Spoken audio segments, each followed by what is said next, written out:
Good afternoon. It looks like it's about 2 o'clock. Thank you for joining our webinar on strategies for engaging with employment partners.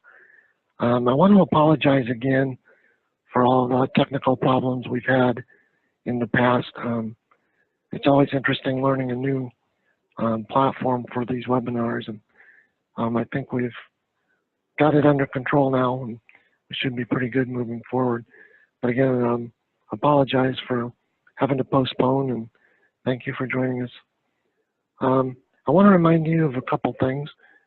The audio is best if you use your phone rather than the computer speakers.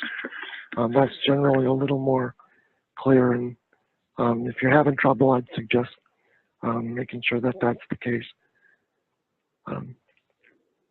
Also, we'll have time for questions, hopefully.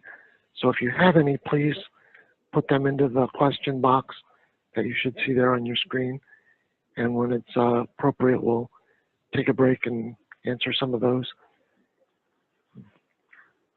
We're also recording this webinar as we have the other webinars in the past. Patton is in the process of revising their website. So I think they're still trying to figure out where to put some of these things that they've posted for us. So once we get that settled and all figured out, and again, it takes a while to get these captioned so that they can be posted. I will send that link out as well. So with that, I'll go ahead and introduce Rick McAllister. He's our subject matter expert through the Employment First State Leadership Mentoring Program. Rick's the managing partner of Management Analytics Resource Collaborative, a consulting group up in New England. He has over 32 years experience in consulting, training, and management with service-based organizations, and is a nationally recognized speaker on employment strategies, leadership, management, and designing creative and effective organizational structures. With that, I'll turn it over to you, Rick. Thanks. Good afternoon. Nice talking to all of you today. We're going to talk today about strategies for engaging with employment partners. If you look, we're going to just cover some straightforward objectives. We want to make sure that at the end of today, people are at least clear and able to define and conduct effective relationship building contacts with employers. We're going to be talking about the stages of contacts with employers and some effective ways to engage with employers. We'd like to make sure that we understand some of the assessment tools, different types of communication materials. We're going to just kind of talk and think through some of those.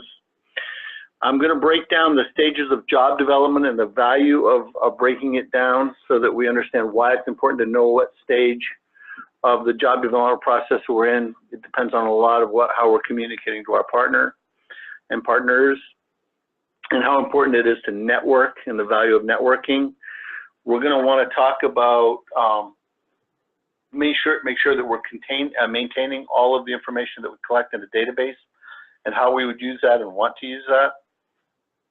And then we're going to also talk about presenting a proposal to an employer in an effective way so that we're in fact selling the skills and abilities of the person that we're trying to help facilitate employment for. So those are the objectives for today. Let's start by talking just a little bit about the definition of employment services. So when someone asks you how do you define employment services, I'd like you all to just take a second and think about how you would describe that to someone. You know, when we're providing employment supports and employment services, what's the definition of that? And as you think about that for yourself a little bit, I'll share the definition that I like to share. Definition that I feel most comfortable with is managing chaos. And the reason I say managing chaos is because one of the things that's important to understand about employment services are they're not static. They're ever changing, they're ever flowing, the dynamic is intense at times and frequently changing. The world changes, people are changing, the environments are changing, jobs are changing, expectations are changing. We live in a world of rapid communication, so everything is changing. So when we help a person procure employment, we're not actually making a person's life more stable. We're in fact adding a bit of chaos to it. But that's exactly what makes it more exciting and what makes it more challenging. So when we think about employment services, if you have an expectation that you're going to get on top of it and be on top of it, you might be very frustrated because one never really can be on top of providing employment supports. It's an ever-changing model. So as we think about that and we think about the ever-changing dynamics of employment services, it's important for us to understand a little bit about where we stand in this process and specifically where our staff stand as they're participating in this process. And as we look at engaging with employers as a whole agency effort, we kind of want to think a little bit about the landscape. We want to think a little bit about what we're doing. And as we do employment, it's a little bit of a change for us. It's really the business of doing business with business. And I really like this statement because it uses the same word a few times, but different meanings of it. But more importantly, it really focuses on what we're talking about when we start talking about supporting people in employment services. We're talking about talking business language. We're talking about facilitating a process that integrates in business. And we're talking about having a relationship and a partnership with employers. The really important thing to understand and always think about in employment services is we are not going to help people get jobs without employers. Employers are a vital commodity in that process. So we have to understand how to engage and how to make sure that we're building and facilitating a long-term relationship. It's also important for us to understand that the folks that we're working with, our staff especially, are coming in from two different perspectives. A lot of times we come from the world of human services, and now we're going to be doing business with business. And so we have these two worlds that conflict in some ways. One of the ways that they most significantly conflict is that in human services, we sit around a lot of the time, and we sit around in IEPs, IWRPs, ITPs, ILPs, ICPs, all the P's we can pee, and while we're peeing, we talk about what's wrong with people. And then we're going to go out to employers and talk about all the strengths and values and commodities that a person is going to bring value to a work site. So we really want to make sure that we're thinking about that dichotomy and that we are in fact supporting our staff through that. The things that we say in the IEPs and IWRPs and all the P's we P are not the same things that we want to be saying to employers. So it's important that our staff continue to think about that even though the terrain looks very similar, once you cross that bridge, we're in very different territory. Different rules, different expectations, different processes. As we go through this, let's just step back a second and take a look at our three customers and sort of see where they're coming from as we go into this world of doing business with business. We have three customer groups in the employment process. The first customer group is obviously the job seeker, the person looking for employment. The second customer group that we have to support is the employer. And as I said before, we're not doing employment without employers. We've been providing services to people for a long time, years and years and years. But we are not going to help people get employment without our partners, the employer. The third group that we have to make sure that we understand is our funding sources. And the three of these groups are very important as we look at engaging our partners, because we have to think about where each of them is coming from and what we want to use for messaging as we go forward. If we look at the job seeker and we think about what they're looking for in the employment process, a job seeker is traditionally looking for a situation where they can contribute. They're looking for money, they're looking for opportunities to grow, they're looking for social connections, all the things that anyone is looking for in employment. And every one of us, if we were to ask ourselves what we're looking for in our job, we would all have very similar ingredients in our recipe, but each one of us would have a bit of a different recipe. So it's important to understand that each person looking for employment, though many of them have similar ingredients, has their own unique recipe. But ultimately what a job seeker is looking for in the employment process is a job where the rewards outweigh the crap stuff. And if the crap stuff ever starts outweighing the rewards, that's not a match for a person. They're no longer interested in that job. So from the job seeker's perspective, we're looking to help them find a situation where they're an employment opportunity, that the rewards of the job outweigh the costs, outweigh the things that are crap to them. And we have to make sure that we understand that as long as that exists, the person is going to be interested and happy in that element of the employment. So if a person looking for employment is looking for that piece. An employer, what are they looking for in the employment process? They're looking for people who can contribute to their organization, who bring value to their organization. And contributions and values come in lots of different flavors. It's not always just money. It's not always just high productivity. There's lots of ways that an employer can perceive value and contribution. But ultimately, an employer is looking for someone who can provide more value than cost. And as soon as somebody starts costing more than they value, then you have a situation where that person may no longer be the right person for that employment situation. The third group is our funding sources. When I ask people what funding sources are looking for in the process, right about now, a lot of people go, miracles. Well, they're not really looking for miracles. Sometimes it just feels that way. What the reality is our funding sources are looking for us to make customer one and customer two happy for the least amount of resources expended. So in reality, we have three different perspectives on the employment process. And if we think about them, they're not directly in harmony. In fact, in some ways, they could be in direct conflict. But there's one place and one place only that all three of our customers' needs are met. And that's an important perspective for us to think about, because as we start going out talking to employers, this is going to play over and over and over again. And the one place where all three of our customers ring the bell and get what they want from us, the fireworks play, is a job match.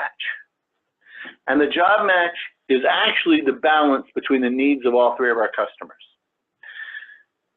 And if it's sort of like a three-legged stool.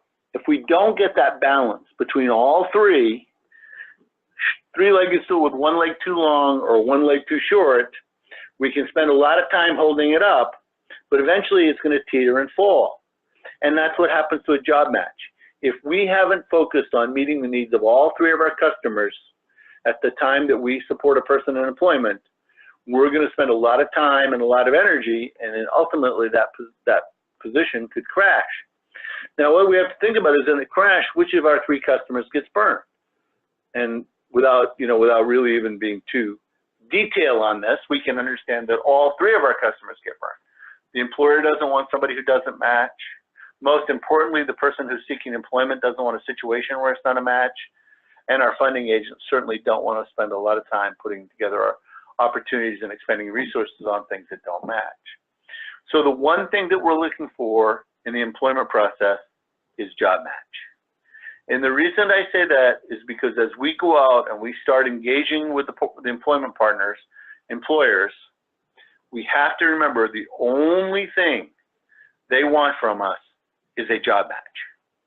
They don't care how many years we've been providing service. They don't care a lot about our other services. If we're helping a person get employment, the one thing that an employer wants from us is a job match.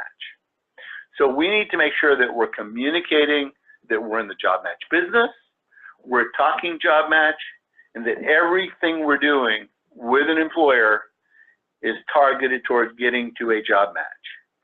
If that's not the case, then we are expending resources that many of us just don't have extra. Most agencies that I talk to, most organizations I talk to, don't have resources to waste. So if we're focusing on things other than our target, we are in fact wasting precious resources. So we want to make sure that everything we do and everything we say in the employment engagement process focuses on job match. And we'll talk a little bit today about how to make sure that happens and to make sure that we stay on track and do that. Now, a lot of people, when they start talking about employment engagement and employment development and going out and talking to employers, they all ask for that magic. They actually all want a pill. The problem is there is no pill. If there were a pill, I would certainly be sharing it with you, but I would be doing it from someplace much more exotic than where I'm sitting right now. And the reality is there is no one way to do this. So I'm not proposing to you that this is the only way to do employment services. I'm trying employment supports and employer engagement, but I'm trying to give you tools that will give you the highest probability of success. We're trying to maximize success. There's no guarantee that there's one way, but I will tell you that there is one key. There is one secret to effective employment engagement. And I'm going to share that with you right now. The secret to success in employment services. So you can't say that you haven't received it, because you're about to get it. The bad news is I actually believe you already all know it. And let me show you how you are. Let me prove to you that you all know that. I'd like you to finish this adage for me. In business, it's not always what you know, it's more frequently, and as you finish this for yourself, I'm sure you said it's who you know. And that's exactly right. The key to success in employment services is building and sustaining networks and relationships. We have to expand our networks, we have to maximize our networks, and we have to facilitate building relationships with our employment partners. So the key to success is not what you know, it's who you know. So our employment development process needs to focus on building those networks and relationships. And from the funding side of it to us, we have to think about what that really means. Because when I talk about employment developing and network and relationships, the vision is that we're doing it 24 hours a day, 7 days a week, 365 days a year. If we're not always building networks and relationships, we're going to be in trouble. We need to be cultivating that orchard of opportunities all the time. See, it wouldn't make a lot of sense if when we met a person and then we start going looking for a job for them. That would be much like me coming to you and saying, I would like a bushel of apples. And you say, just a minute, I'm in the business of getting apples. And you grabbed a handful of seeds and you ran out back and you dug a trench and you planted the seeds. It's too late in the process once you meet a person to start the employment development process. It has to be ongoing. Certainly we want to individualize the match and individualize the process, but as an employment service agency, we need to have and be cultivating the relationship with our employers all the time. Employers are a fixed commodity in a geographic catchment area. So if we burn them up or we don't develop them, we don't have what we need to help people find job opportunities. Now, a lot of people say we're looking for jobs. I want to be clear, we're not looking for jobs, we're looking for job matches. And there is a distinct difference in there. A job opening may or may not be a job match. And chasing job openings does us absolutely no good. If we're going to help people get meaningful employment, we need to make sure that we're finding and developing and facilitating the job match, the relationship between the person and the employer. So cultivating that is a 24 hours a day, 7 days a week, 365 days a year. Everybody in our organization has to be participating in that process. The bigger the network, the more opportunities we're going to find for people. The more opportunities that we find, the better the quality of those opportunities are going to logically be.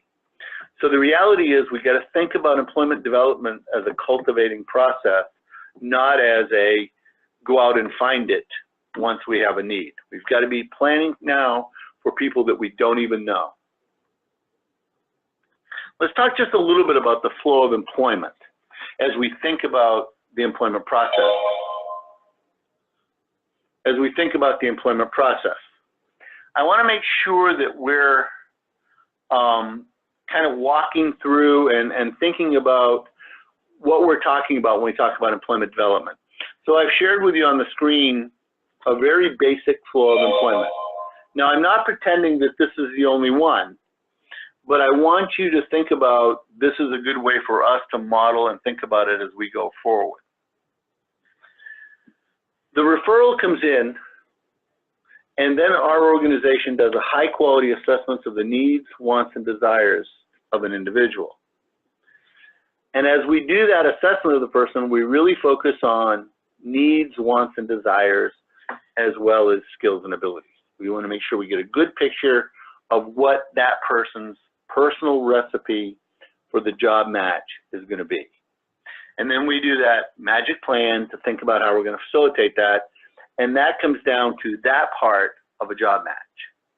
And most of our organizations do that incredibly well. And that's the good part. We're good at assessing that. Well, correspondingly, at the same time, we need to make sure that we're developing a relationship with the employer. So if you look at the line and the arrow on the bottom, it talks about moving through to the job match.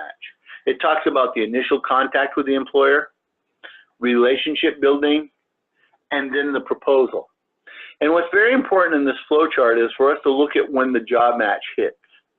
It hits as part of the proposal. One of the biggest problems that we see with people out job developing is that they make the proposal prematurely. They make it back during the initial contact, or they make it during the relationship building. And a premature proposal, as we'll talk about later, has really adverse consequences for us. It usually is not very productive. And I'll talk about why that is and what it looks like. So then we get to the proposal stage, and we have to know where we are in those stages of the relationship with the employer, so that when we're ready to make the proposal, we're at that right stage of the relationship with our partner, so they're ready and receptive for that proposal. And then after the proposal, we want to sustain service after the match. We want to keep the support to our customer.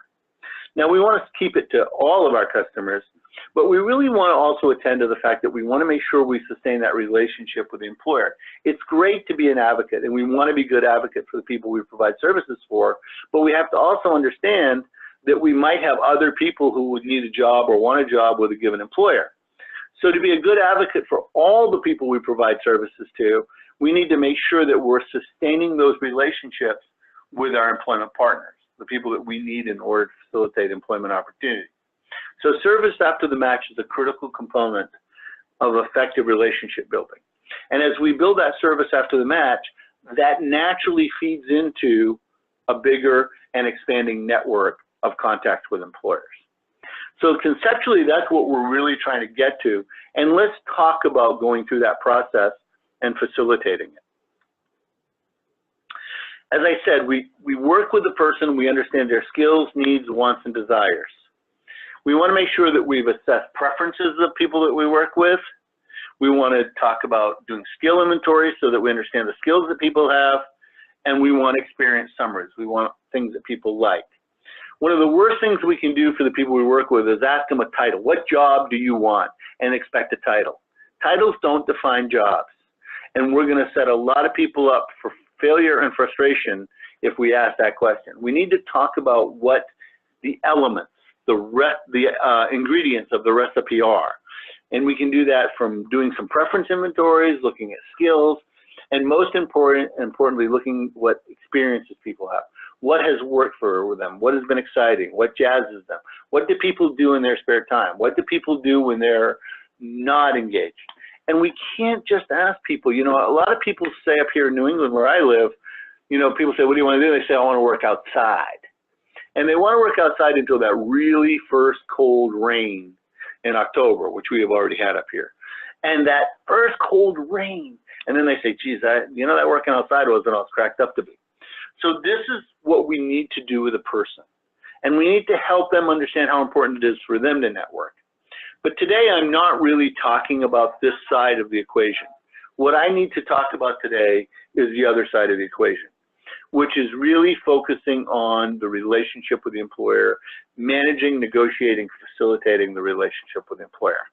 So let's talk a little bit about that. As you look at that employment flow, we're going to spend today talking about that bottom half: initial contacts, relationship building, proposal, service after the match, and networking.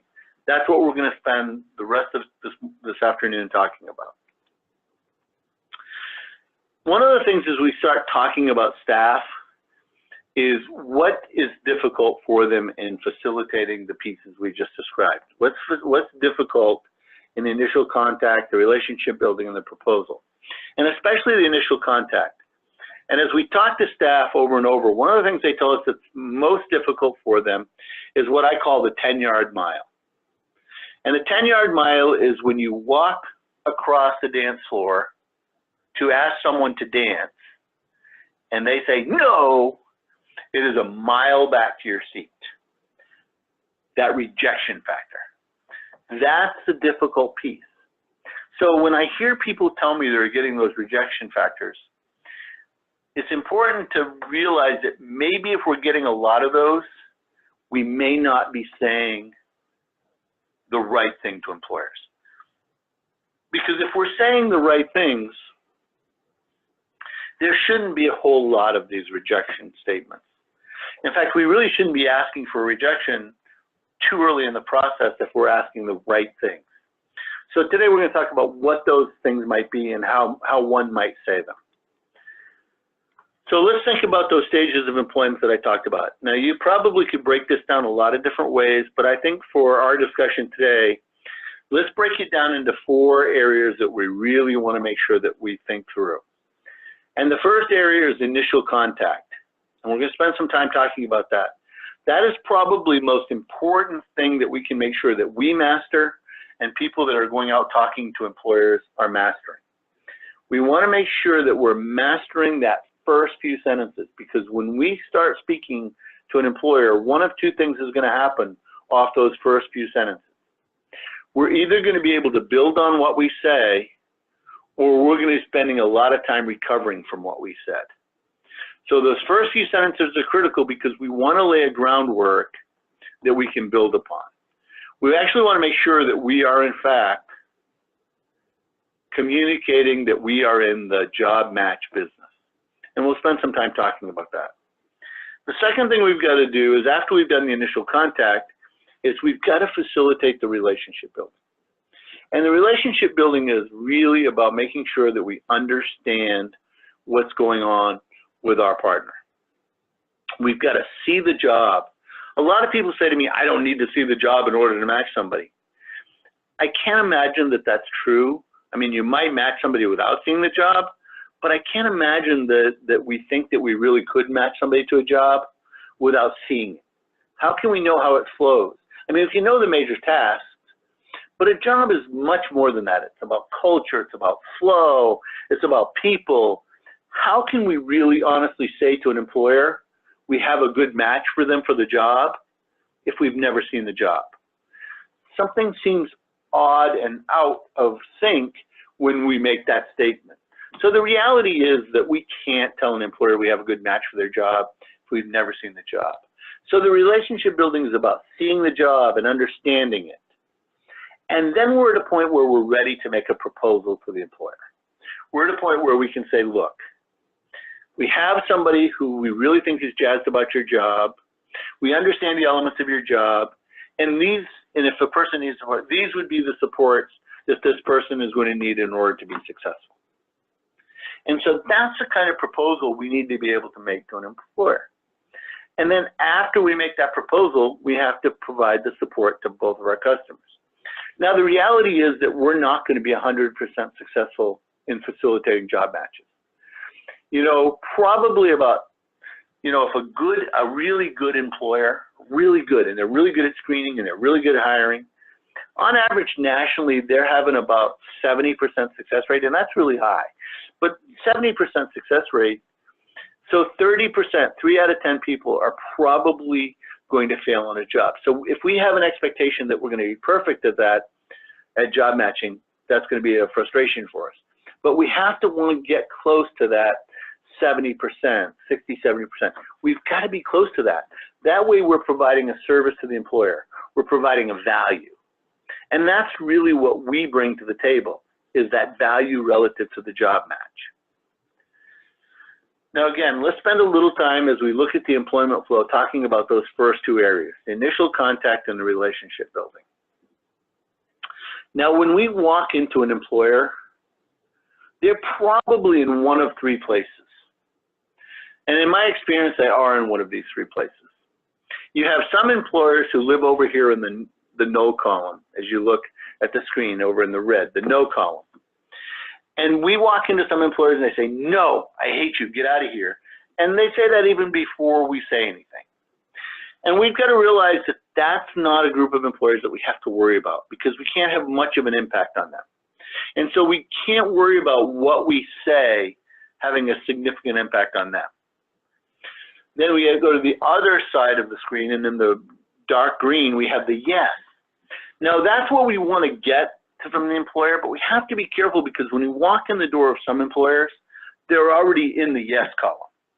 And they make us believe some of the weird stuff that we say to employers is effective. See, we could say to people in the yes column, I just had this employment process beamed in from Mars. What do you think? And some employers are going to go, yeah, that sounds pretty interesting. I think I'll give it a try. And the reality is that they've said yes, but they really haven't said yes to anything legitimate. They said yes to everything. Now, the good news is when we do it well, we'll still have that column of people. But the majority of employers are in that middle section, that maybe. And that's where our effort and development really takes place. This is a group we want to develop. We want to bring some of the easier no's and all of the maybes as close to the yes as we can. And that's the group we need to focus on. So what we're going to talk about in our presentation to employers and thinking about our presentation to employers is making sure that we, in fact, are moving people along that maybe. We're presenting information that helps them get from no and maybe towards yes. That's the development process. Bring them along in building a relationship. Now, a lot of people ask me how long this takes. And the answer is, I can't tell you, and you will never know. With some employers, it's a few hours. With some employers, it's a few weeks. Some employers, it's a few months. And some employers, it's a few years. And when I say months and years, people go, I don't have time. I don't have months and years to do it. Well, the reality is you don't get to pick. So we want to make sure that we have a mechanism that's always developing employers because we don't get to determine how long it is. It's a lot more about the relationship. And we don't want to give up on employers, and we don't want to lose employers in our geographic catchment area. So it's all about getting to the yes as we move along the maybes. So let's talk about how that works. I'm going to tell you that the employment developing is a little bit like dating. Actually, it's a lot like dating in many ways. And not that I perceive that I'm an expert on dating, but let's just use dating as sort of a backdrop for us to think about relationships and building relationships. So as we think about dating, is it a good idea to propose marriage on the first date? Now again, I'm not an expert in dating, but I'm pretty sure that's probably not the best strategy. Although some people have told me, well, you know, love at first sight. And I say, yes, is that for your first marriage, your second marriage, or your third marriage? And the reality is that as we look at that first date, the first contact with an employer, there's a lot of similarities between dating and that first interaction. So if it's not a good idea to propose marriage on the first date, because what happens when you do, it scares your partner. And when we propose the job or a person employed there during the first meeting, it's a little intimidating because we haven't built the relationship. So like I said, like dating, it's not a good idea to propose marriage on the first date. In fact, you know, even if you say, well, I know we're not getting married, but here's what it would be like if we were or we did. You know, there'd be music, would be our tropical island, there'd be these type of flowers. It's still intimidating and pushing the envelope in a way that we don't want it pushed. So we have to think about that first contact with an employer. The other thing is on the first date, is it a good idea to tell the person everything about yourself? Probably not. Maybe that's too much. Let's let the relationship develop a little bit. So we want to make sure that we're cultivating a relationship that's developing. And we know a lot about high-end sales, and we know in high-end sales, which I would consider a job match to be in that category in my opinion, we know that many sales are not made in the first contact for high-end sales. They're actually made sometime after the fourth contact. So the reality is we want to make sure that we let the relationship develop. We want to put a process in place that lets the relationship develop and grow. So we're really not looking to sell or make the marriage in the first contact. And if we do present it, we're being intimidating. I also personally believe it's a bad idea to give a person a brochure after the first date. I think it's a bad idea to use brochures too much in the relationship development process as a whole, because I don't think they adequately reflect what's going on. Now, I don't want you to leave here and say Rick McAllister hates brochures, because I think they're great for some things. They're great for Caribbean vacations. They're great to advertise fairs and events. They're fantastic. They're effective in that way. It's just not clear that they're highly effective in communicating to the employer about a job match. Because one of the things that when we talk to employers, and we talk to them all over the country, and I've been doing this a very long time, and when I talk to employers, I am an employer, I've been an employer, I talk to employers, I have friends that are employers, I have a lot of colleagues, and whenever I talk to them, the thing is, they're not scared of a job match, they're scared of a program. They don't want to engage in a program very often. And so programs have some real negative implications, and when we use a brochure, we're in fact selling a program. We're not really selling a job match. And so I think we have to think about that. I've been doing this a long time and I've never really seen a good brochure. Now again, if you say, well, we're going to use a brochure, I can't tell you not to, and I certainly would say that if you think it works, that's your call. But I want us to think about what it messages, because a brochure is not really a substitute for building the relationship. And just like on a first date, at the end of the first date, giving out the brochure wouldn't help bring the relationship along, it doesn't seem to do that. It doesn't seem to do it for a relationship with an employer either. So if we think about that as we go along, we really wouldn't be ready to make the proposal until we have a better handle on each other. And that's really why I keep using the dating and the similarity to that process for us to think about our relationship building with employers. And we'll spend a little more time talking about that. When we start talking to employers, we're actually going to think about how we contact them. And so as we think about what we're going to do and we're going to try to get that first date, we have to kind of think about how to reach and connect with our employment partners. And I'm going to show you 4 doors. And they're not in any order at this point, but I want you to understand that there are probably, and you could make this more if you like, but there are primarily 4 doors at which most ways it will make a contact with an employer. And I want you to realize there are all 4 doors, because we're probably going to need to use all 4 at some point with different employers. And with some employers, we have to use different doors. And we want to know what they all 4 are, and we want to be able to use all 4 of them.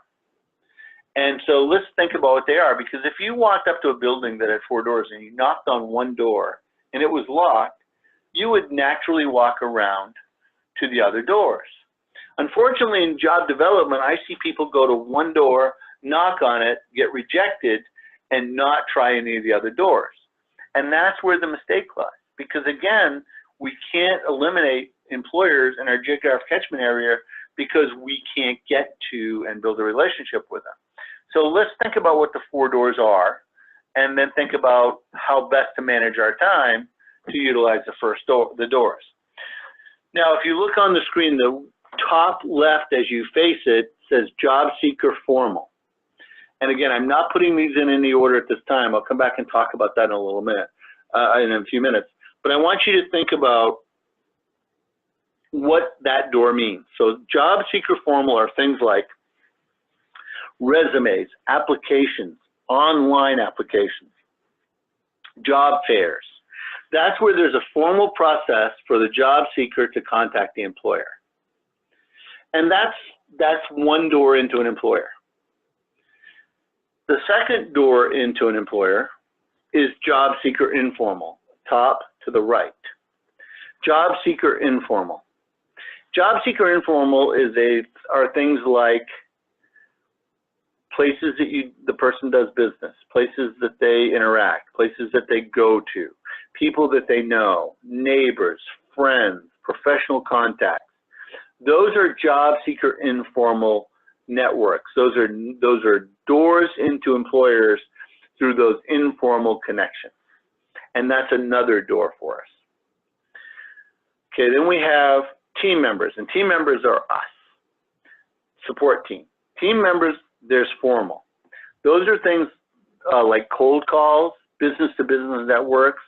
Traditionally, the things that have been called in our field job development would go through that door. So that's the third door into an employer. And then the fourth door into the employer are team member informal. And that's an important group for us because those are our contacts, our networks, places we do business, our professional colleagues, people that we know, places we've done business, relationships that we have.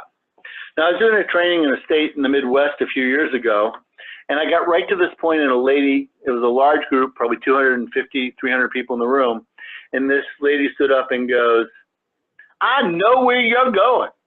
They talk like that in that part of the Midwest. And I said, "Oh yeah, where exactly do you think I'm going?" And before I could say another word, she said, "Listen, that team member, my informal network," she says, "you don't understand. Never my work world and my professional world, never the two shall meet. Never they shall meet." And before I could say another word, another person in the session stood up and said, "So you're telling me that in employment services that you would not give one of your business connections, a place you do business, a good job match?" And that said it all to me.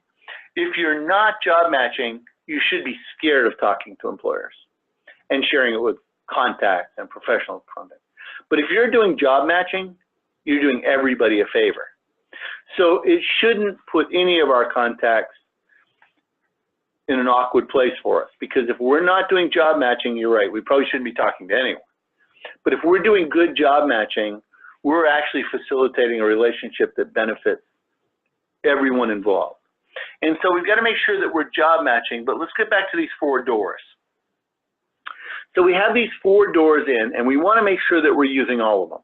So I want to be clear that as I'm talking about these, I'm not saying that we shouldn't use all four. We will need to. But there are better returns, more effective returns on different approaches. And I want us to just think about that a little bit. Job seeker formal, applications and resumes. I work with agencies that spend a lot of time and a lot of hours and a lot of their personnel time helping people fill out resumes and fill out applications online and in person and dropping them off.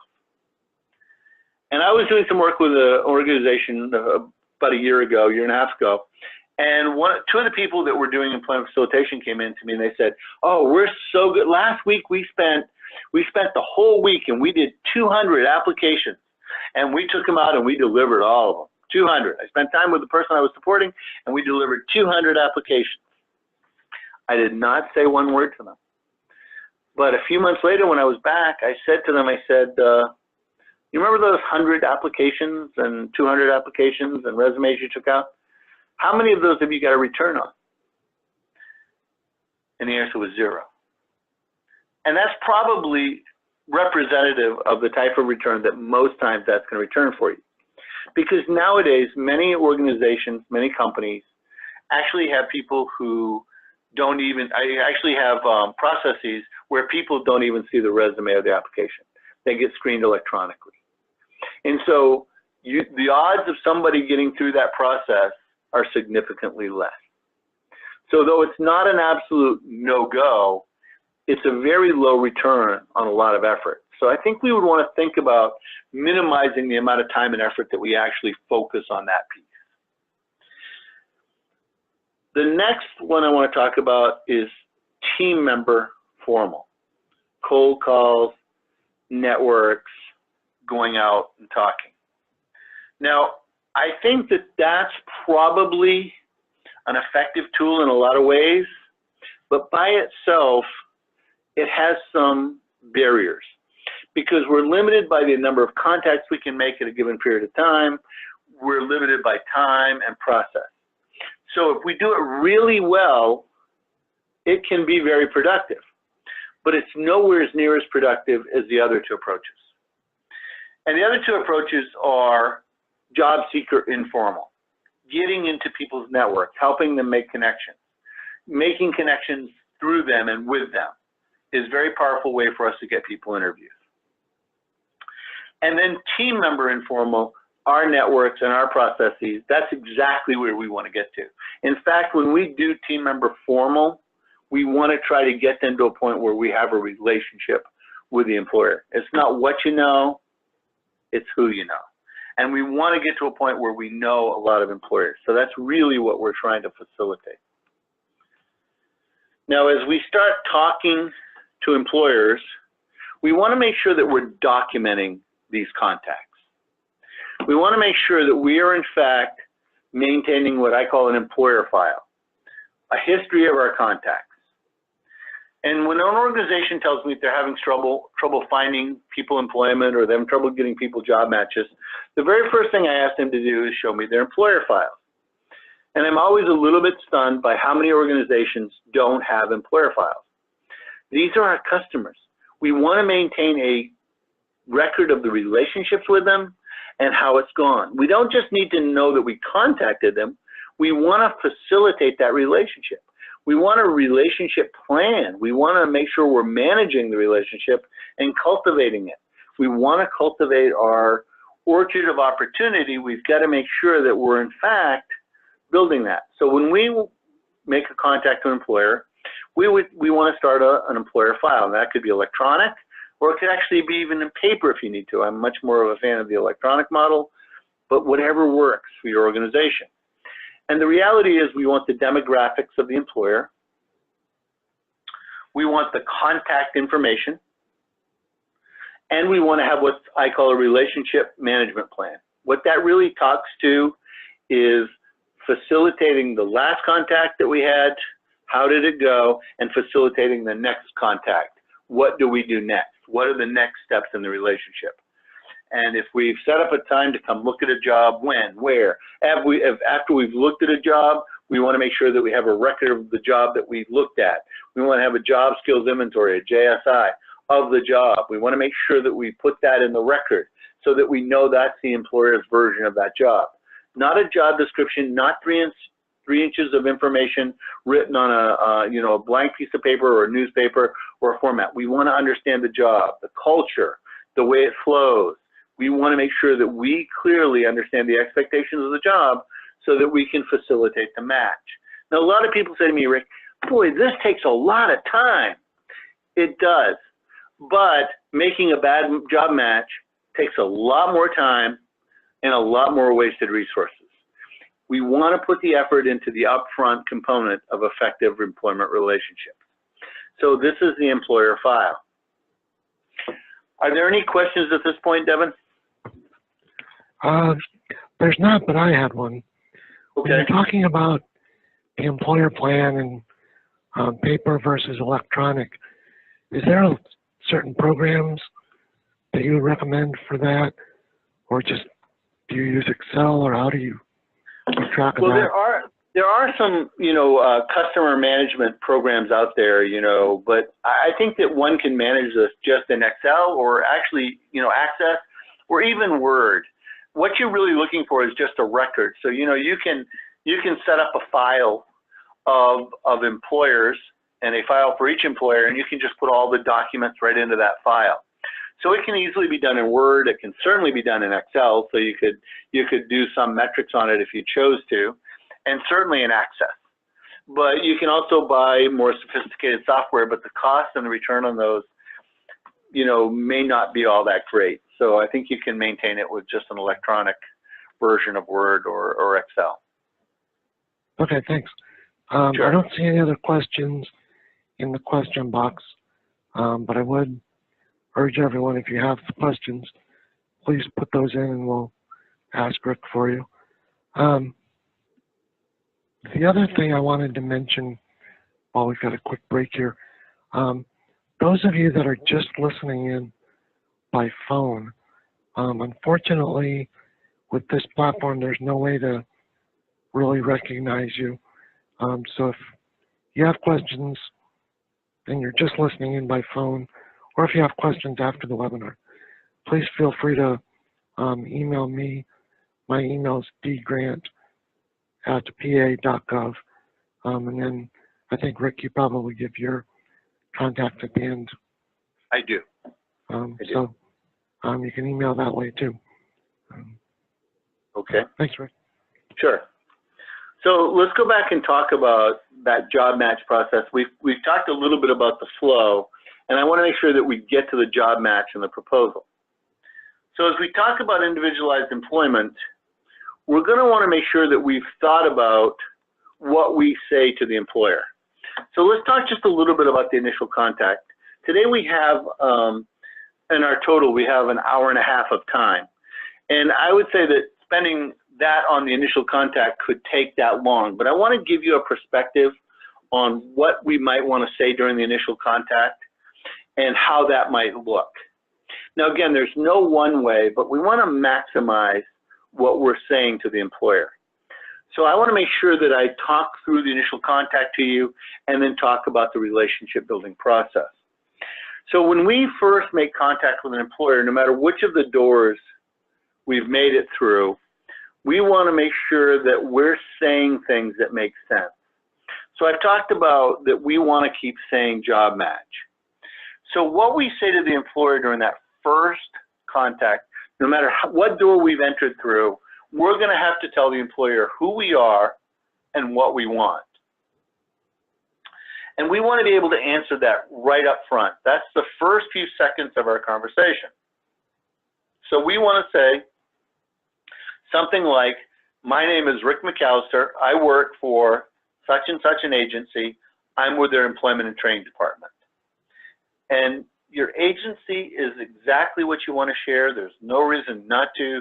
You want to say who you are, unless your agency has some really bizarre title, or it has something that's very derogatory to the people that we're helping find employment, then you might want to develop an employment service other than that. But you know, my name is Rick McAllister. I work for such and such an agency, and I'm with their employment and training department.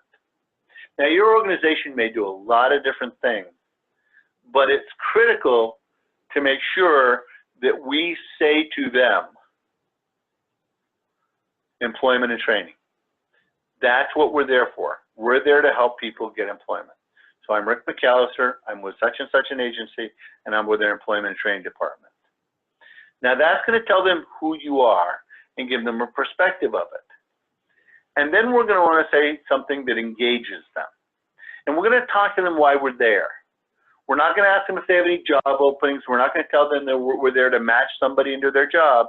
Because if I say something like, you know, and I'm here to see if you have any job opportunities, or I'm here to see if we can help you and provide people for your jobs, I'm unintentionally proposing marriage right at that point.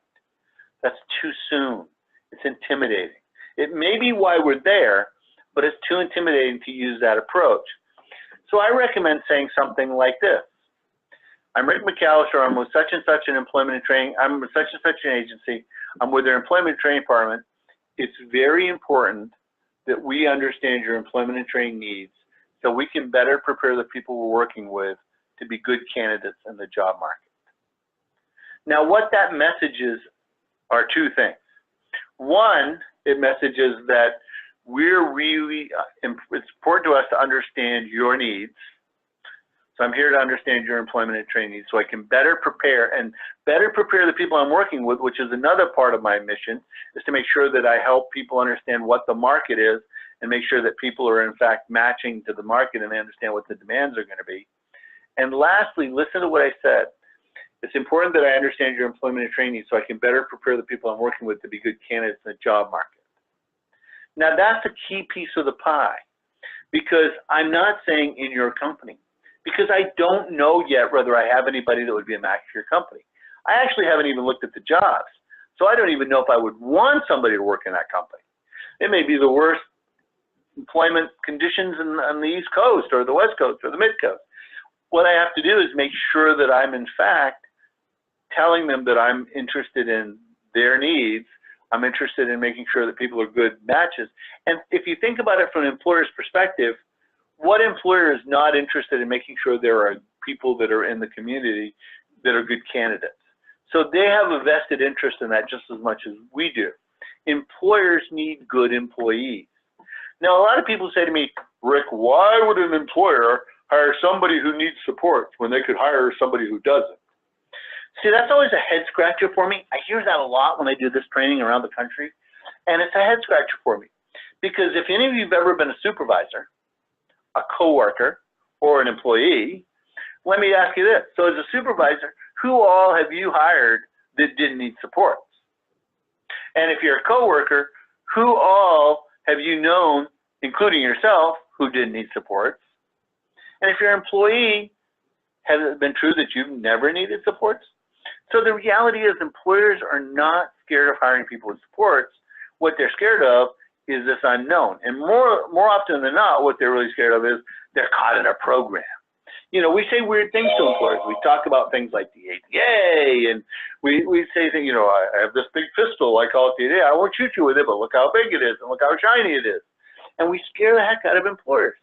When in reality, what we're really should be trying to figure out is what are the employer's needs, and for the people that we're working with, how can they best meet those needs, and what supports will they need in order to make them successful.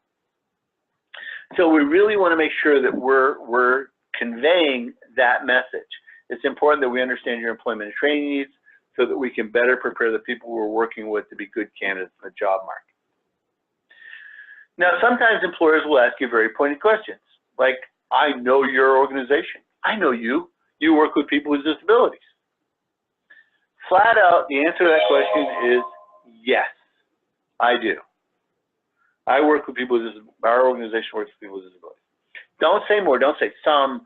You know, we work with all kinds, lower, higher function, you know, do the array. That's weird. Just say yes. And if they do say what kind, say, well, you know, I haven't really seen a job. I don't know what job we're talking about. I don't know which person to talk about.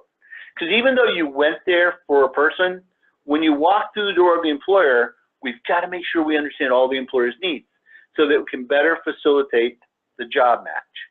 Now, some people say to me, should you do individualized job development or should you do generic job development, which means look for everybody? And the answer is yes.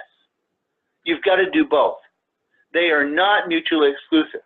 And if you try to make them mutually exclusive, that seems very ineffective and very unrealistic. The reality is that we want to make sure that we're getting the right opportunities for the people that we're supporting, and we want to facilitate for the employer a good match. So we really want that. So when we say, you know, I look at your, you know, I don't know what job you're talking about, and I don't know what person I'm talking about, but I'm sure that when we came close to putting a person in a situation, we would share with the employer any barriers that person had to employment so that it was effective for both. But the reality is, see, I don't want to, see, a lot of people say to me right now, this is a good time to sell disabilities. I don't think it's a good time to sell or educate people about disabilities, because I'm not sure one can effectively educate people about disabilities in 5 minutes, 5 hours, 5 semesters. I just don't think you can do that. So the fantasy that we can educate employers about disabilities in a few minutes doesn't seem real. And the reality is, I think that a person's match to the employment is what defines their effectiveness and their disability to employment. Now, that they may be service eligible and they may be funded under a group, I'm not comfortable when I talk to employers categorizing the people that we provide supports to in exactly that way. I think that it's an individual match to an individual placement. So when I say to an employer, I really don't know who we talk about, you know, but if I knew a job and I knew a person, when we get, you know, if we get to that point, I'd be glad to share with you any barriers to employment that they would have. And sometimes people say, well, what if the employer said, well, I can't see a person with a disability working here? I rarely heard that. In fact, I've never actually quite heard it like that if you take the approach that we're talking about. But if you heard it, I would say, I can't either unless they could do the job.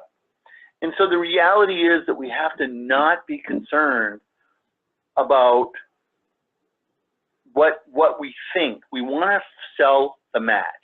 So my name is Rick McAllister. I work for such and such an agency. I'm with their employment and training department. It's very important that I understand your employment and training needs so I can better prepare the people I'm working with to be good candidates in the job market. The employer asks, do you work with people with disabilities? Yes. What kind? Well, you know, unless I really knew the person that we're talking about in the job, can't really answer that. But once we know a job and a person, we can tell you what barriers to employment that person would have, and we certainly would want to make sure the employer was a partner in addressing those barriers to employment. What I'm really saying is job match. I'm not hiding anything. See, I'm not pretending that I know this yet, because I don't. And I'm not telling them that we have the right person. And I'm not telling them that I have people that can do their job, or tell her that we have people that can do her job, because I don't know that yet. I don't even know who we're talking about. I haven't even seen a job. So if I were to say right now, well, do we have people who can do your job? I'm kind of blowing smoke, and that's not smoke that I really want to be blowing at this point. So I say, it's very important that I understand your needs, and then I answer the questions. And some employers will actually say to me, how much do you charge? And I say that we're at no cost to the employer. We're paid through client fees. It's none of their business anything more beyond that. And I want to be honest with them, because, you know, I can't just say we're at no cost, because then, you know, every day we get that call, every night we get that call where people say, and no cost to you for 90 days. And the reality is that I want to be clear with them, but we are paid through participant fees. We're paid through the fees of the people that we help find employment. So I say that right up front, straightforward, boldly, but again, other than that, it's not pertinent yet. And it's none of their business at this point. And people say, well, it feels to me like you're hiding something. I'm not hiding something. I'm just not saying things that I don't know. You know, I'm not making assumptions. I'm saying exactly how it is. I'm paid through client fees, and I don't know who's going to work here yet. I haven't seen a job, and I mean, I came here for a person, but I don't know that they're the right match yet. In my head, I know that. I don't know that they're the right match. So, you know, I want to make sure that I'm communicating that. I'm also saying job match. Job match, job match, job match. So then after I say that to the employer, and they ask me those questions, now I said I was here to find out their needs, so I have to ask them some questions. And the very first question that I want to ask the employer is, when you hire somebody here, what are you looking for in a quality candidate? How do you define a quality candidate? Now, I've been doing this a long time, and I've heard 1,000 different answers, but do you know ultimately what employers tell me defines a quality candidate? And it's not somebody who can do the job, because we wouldn't match somebody there who can do the job with or without support. What they tell me 1,000 times, hundreds of thousands of times I've heard this, is they want somebody who wants to be there. Now think about that. They'll say it in a lot of different ways, but that's what they're going to tell me. But I want to write down how they say it. And I write that in my employer file. I listen to them, and I hear them tell me how they describe it. What do you look for in a quality candidate? And of course, they're going to say reliable and, you know, committed and da-da-da. And they're going to say all those beautiful words. And what those beautiful words say is somebody who wants to be here.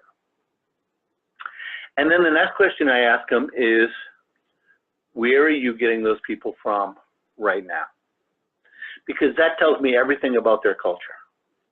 If they say, well, you know, I'm putting an ad in the newspaper and bringing those people in, I'm thinking, okay, what they're doing is chumming. They're putting an ad in the newspaper, and it's like throwing dead fish out of the back of the boat, see what fishes up, and you try to hook it. The reality is that that approach to employment from the employer side is very ineffective, and it may get a lot of candidates, but then they spend a lot of time screening. And to be honest with you, in a half an hour or 45-minute interview, you're not going to know what you're getting. And so the reality is, when employers take that approach, I'm very happy to hear that, because I know that our job matching approach, when we use job matching, can smoke that. So we want to make sure that if I hear that, I think in the back of my head, I don't say it right now, because if I do, I sound like Jolly John the car salesman. But the reality is, once I hear them say that, I'm thinking, okay, job matching is going to be really good for them. So I can do better for them. I can help them. Some employers are going to say, well, I get all my employees through internal referral. Fantastic. What they're really telling us is, we want people who know the job and know what the demands are, and they know the person, so they've job matched in some ways. I like hearing that too, because that's what we want to do. We want to know the job, we want to know the person, and we want to facilitate the highest quality of match for both people. And so that tells me this is an employer that's going to be very effective for us, and we can do business with. Well, the third thing they might tell us is that, look, it's some combination of both. In which case, then I say, okay, well, they get the part of it, and we can help them with the better part, and we're really in the right place.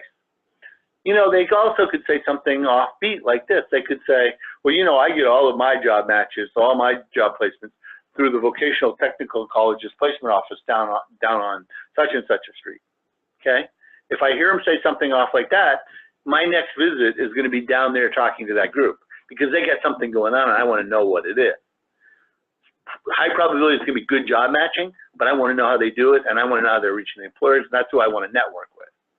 But most of the employers are going to answer one of those first 3 questions. So you ask them, what do you look for in a quality employment? And then I think the million-dollar question is, where are you getting them from right now? And then after the answer, I ask, what's good about that? What could make it better? And after I've asked what's good about it and what can make it better, then I ask my next question is, when you hire somebody new here, how do you train them? This again tells me a lot about the culture of the company. I'm trying to really get a picture of the company, and this will answer some very basic things about the company. If they say, look, we have coworkers who do training of each other. Well, I'm a little concerned about that because it's kind of like playing the telephone game. You've all played the telephone game where you whisper in one person's ear and a whole bunch of people whisper it all the way around the room, and by the other end you come with macaroni salad. And that's not what was said, and it's like, how did we get there? That's what happens when coworkers just train coworkers, is a little bit of change happens all the time. So if I'm going to make a match there at some point, I know if that's their training mechanism, I'm going to have to be attentive in making sure we put more supports into the training model. If we put a person in there who needs training or is going to need training, I'm going to have to be attentive to that. Or maybe we'll put a person there who doesn't need as much training because they don't really have a good training model. Those are the kind of things that we're looking for when we ask that question. And if they say they have an in-house training program, again, the same thing. We now know about the culture. We know that, you know, we might be able to put somebody in there who might have a little higher demand and needs of training, and or if we put somebody who doesn't need as much, we know they've got good supports, and it'll be. But again, we're just trying to assess the culture. These are no absolutes. These are giving us a perspective of where that employer is at. So what do you look for in a quality candidate? Where are you getting those folks from? What's good about it? What could make it better? When you hire a new person, how do you do training? What's good about it? What could make it better? Now, that's taken us a little bit to talk about, but that's usually taken about 10 minutes of real time. And that's about how long the initial contact should be, 10 minutes of time. Rick, now, can I jump in here with a couple questions? Sure, of course. Both of these questions kind of fit in with this initial contact topic, I think. Sure. That's why I'm jumping in.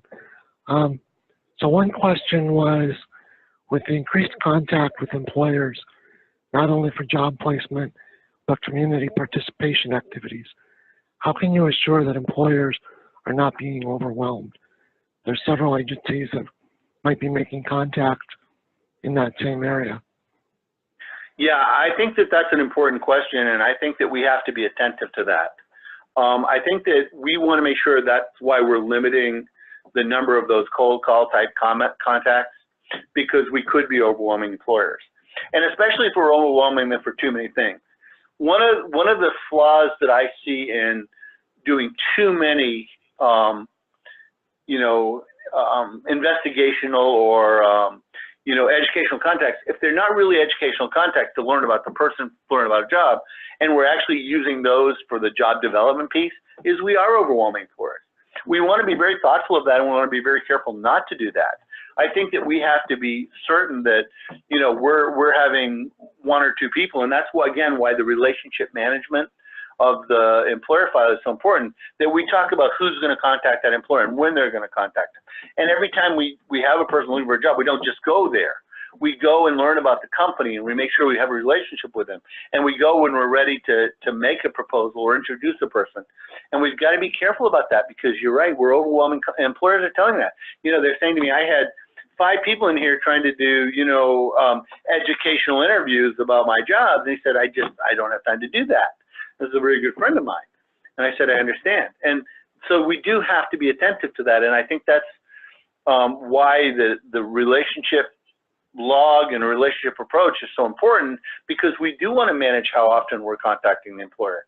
Now, that doesn't mean that we can't build a relationship and sustain contacts and go look at a number of jobs, but we just can't be randomly just keep calling where it will be saturating them. And the reality is that if multiple agencies are doing that, we're going to have a problem. And so we have to even think about how we work that, and we might even think about in a given community that, we have to differentiate ourselves as, we do job match. But yeah, I think that I would be very concerned about overwhelming employers if we're not utilizing the employer file and managing our contacts with employers. That's a very good point. Does that answer that question too, Devin? Yeah, I believe so. Okay. The other question is, how would you respond to an employer who says, I've already hired 2 people with disabilities, I can't handle any more? Well, I might take a look at why they're saying that. You know, have they been good job matches, and has it gone well?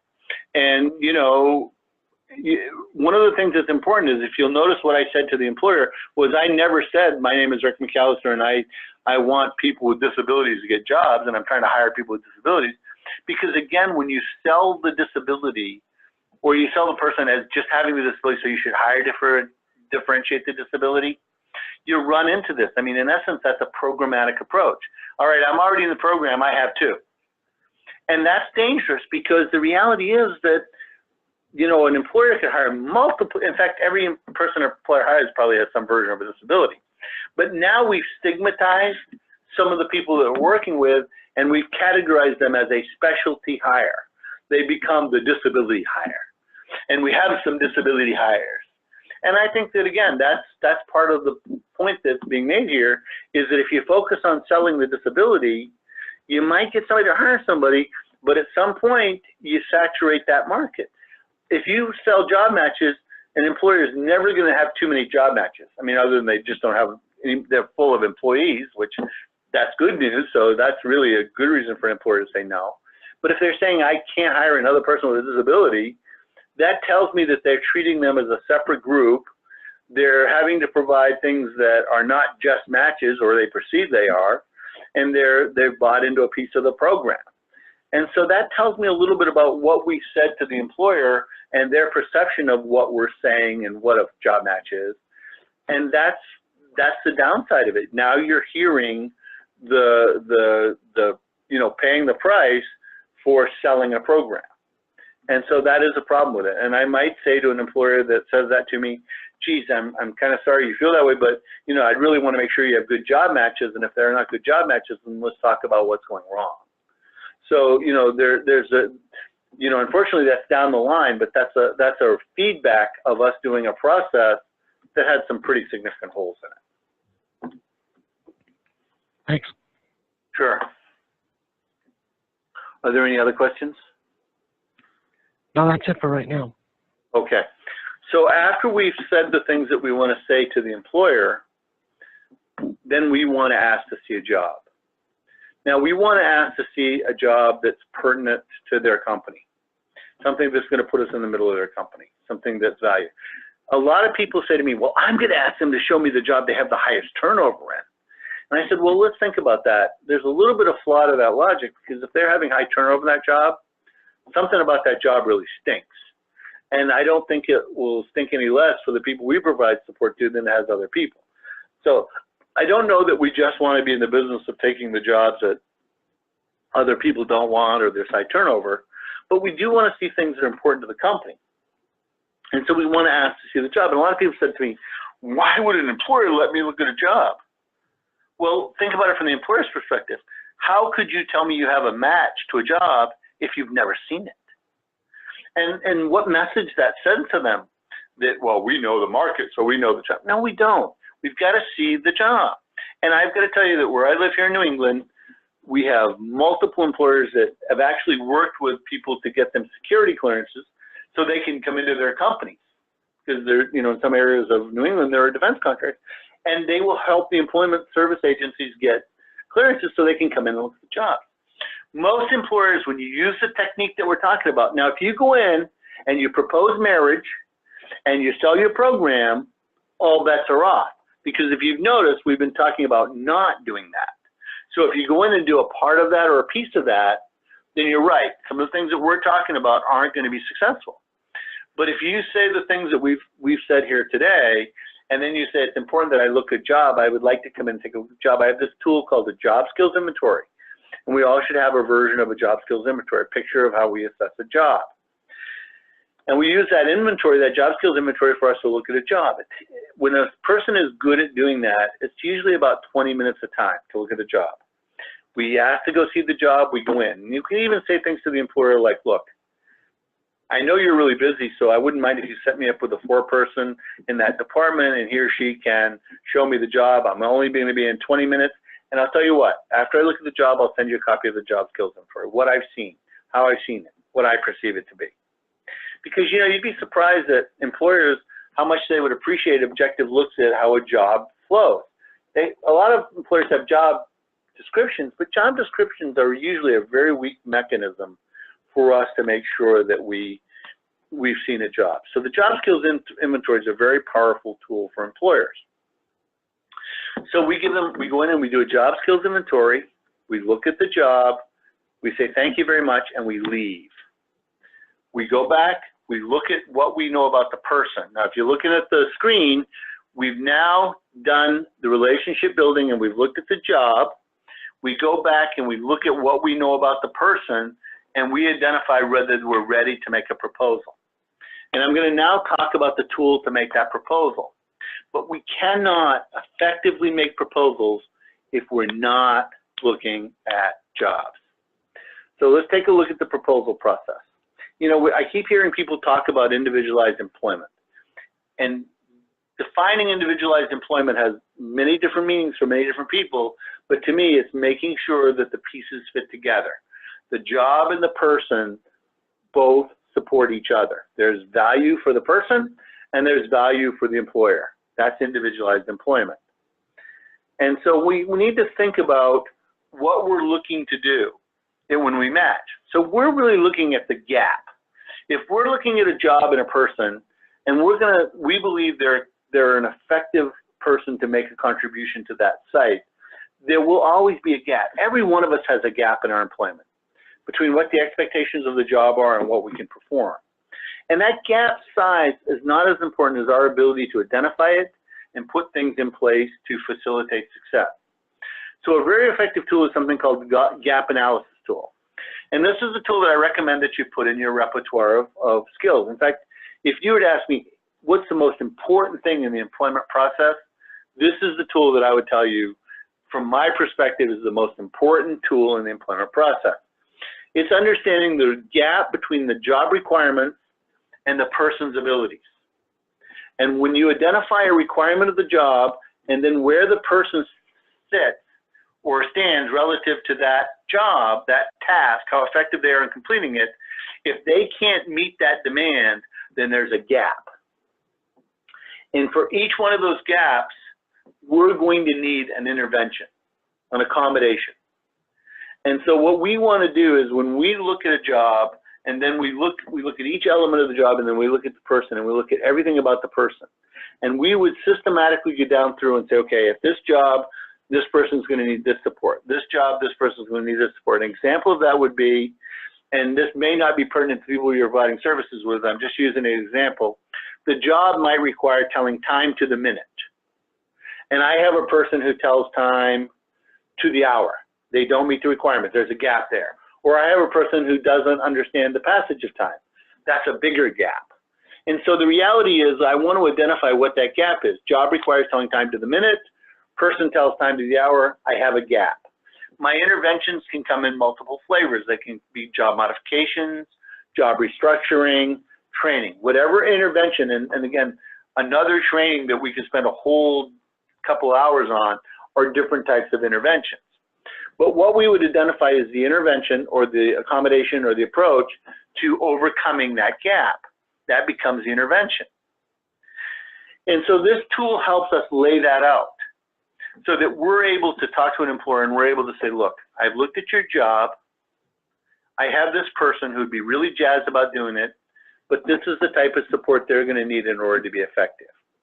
Would you be willing to provide those supports or allow us to provide these type of supports?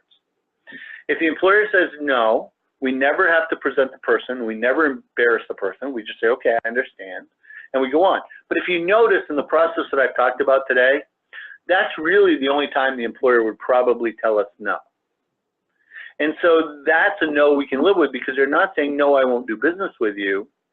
They're saying, no, I wouldn't provide that level of support. Now, what's really interesting, though, is, you know, if we get a no, we go back here, and we get a no anywhere else in that process because we've said the wrong thing, we keep going back to that employer, we're bugging them. Once you get a no, if you get it prematurely by asking for marriage prematurely in the process, you're in trouble.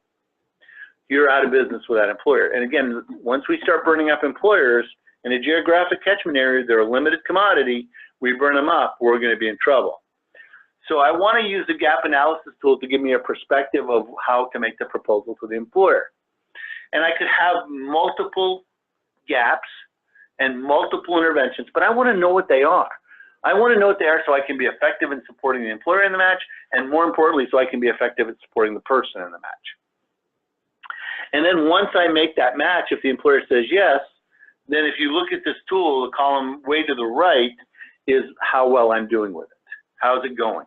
And if it's no longer working, then I want to try another approach. And this allows me to keep documentation of my relationship with all three of my customers, because even as a funding agent, I'm going to want to know how this is going. As an employer, I'm going to want to know how it's going.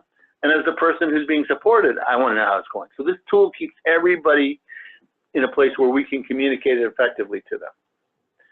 And then after we've provided the supports, we want to keep going back, and this tool helps us in the long term, because it's much like if you have a bridge that needs supports. Metal bridges get stress fractures under them, and when you check on them at a later date, you don't jump up on the bridge and go, geez, how's it going? And you don't want to stand on the edge of the bridge and go to a car, hey, how'd it go, as they drive across, because they're going to say fantastic. Likewise, we don't want to call an employer up and say, hey, how'd it go? Because invariably they're going to go, went fantastic. And then 2 weeks later, you're going to call that person, can't work here anymore. And we say, what happened? Well, the problem is if we're not looking at the cracks, the interventions that we put in place to make the person successful and make sure they're still being sustained, then what happens is it gradually cracks, but we have no way of picking up on it. We have no way of going under and evaluating it to see what needs to be welded and patched, and the bridge falls in. We want to use this tool to sustain the relationship ongoing. We want to make sure that the interventions that we put in place are still working effectively and are still being maintained. If I have a person that needs a self-recording checklist because they have an acquired brain injury and they have memory damage and they need to use a self-recording checklist to help them remember to do tasks, if I go in 5 weeks later and that person's not doing that, using it, I know that they haven't been cured from their injury. I know something's wrong. I know I need to put it back in place.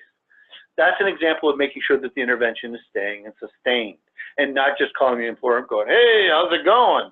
Because they may not see the small cracks until it's too late. So the gap analysis tool helps us make the initial proposal.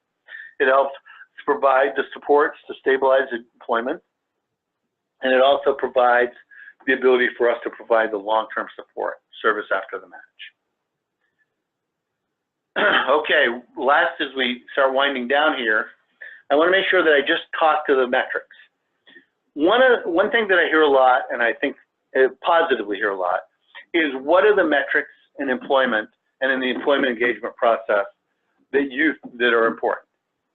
And as you build the relationship with the employer, of course the placement is a metric that you want, and then sustainability of the placement are metrics.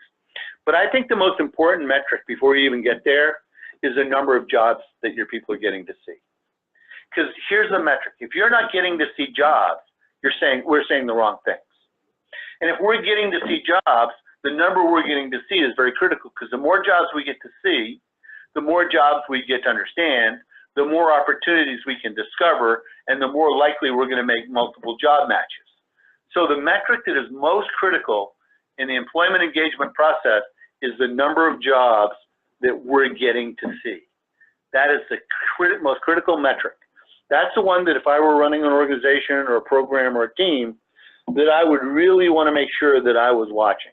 Because if I have somebody who's not looking at a lot of jobs and doing job skills inventories and being able to put documentation around the relationship metrics into my employer file, then I need to help them say the right thing and be more effective at what they're saying to the employer on the front end. And then if I'm getting lots of jobs and looking at jobs and I'm not getting any job matches, then I need to make sure that I'm looking at the right types of jobs and that I'm in fact making good contact and I'm doing a good job of assessing the job. So that metric is critical on both ends of the teeter-tot. Okay, any other questions, thoughts, concerns as we start winding down? Devin, are there any other questions? Yeah, there's a couple. I'll throw them out. I'm not sure if this is quite the appropriate format to answer them, but I can throw them out and see what your thoughts are. Okay. One is kind of a step back. I'm not sure if they jumped on late and maybe missed the intro, but they're asking who the information applies to. Community-based assessment and job shadowing they throw out as maybe examples. Sure. Well, this information would pertain to people that are doing almost any type of relationship with an employer, because again, job shadowing and community-based employment are in fact what we're trying to get to. So, you know, when I talk to an employer and I go out and look at jobs, one is looking for, of course, job matches, but we're also looking for internships, apprenticeships, part-time jobs, job experiences, any type of thing that we can have with an employer. We want a relationship with them so that we could potentially seek that as them being a partner in the process with us and us having a relationship with them.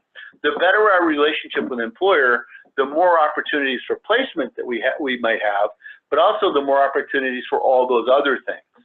And again, managing the concept that we can't overwhelm our employers, but if you have a relationship with an employer, it's not unusual for, you know, many of the employers that I have relationships with, for them to say, hey, look, I got this person that thinks they're interested in this work, you know, Tuesday morning, can we bring them over a couple hours to take a look at what you got going on?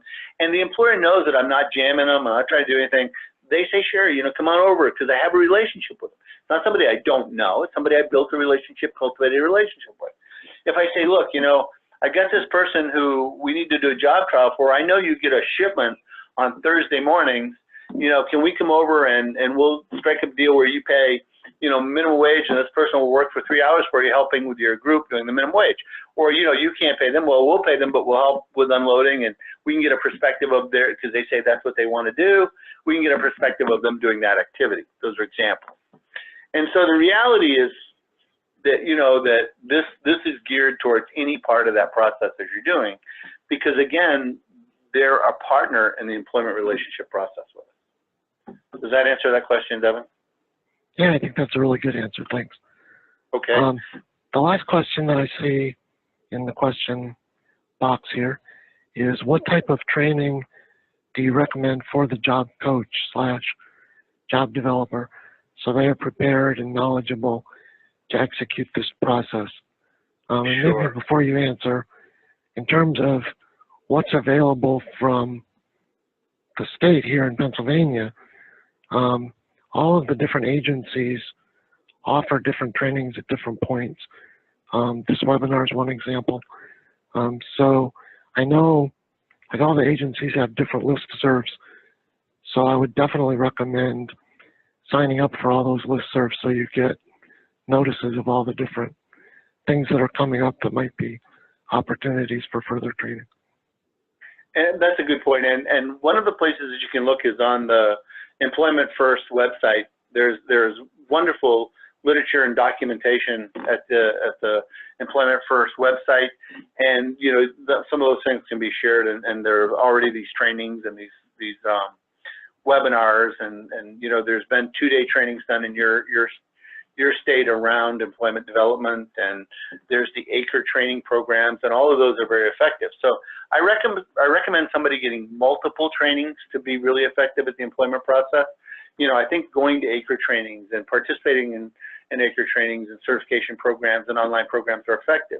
I also think it's effective to go to seminars where this is talked about and people explore it and they role play and they work through it, because this is not easy for people that are making a transition. This is not just intuitive for everyone. Some people it is, but it's not for everyone. So there are multiple ways to get training around job development, but I recommend that people at least do some of the minimal certification acres, or you know, some of the training programs that are provided within your state. You have some tremendously high quality training programs that are provided in Pennsylvania, and I would recommend participating in those, specifically focusing on some of them that actually do role playing around employer development and employer relationship building and good job matching.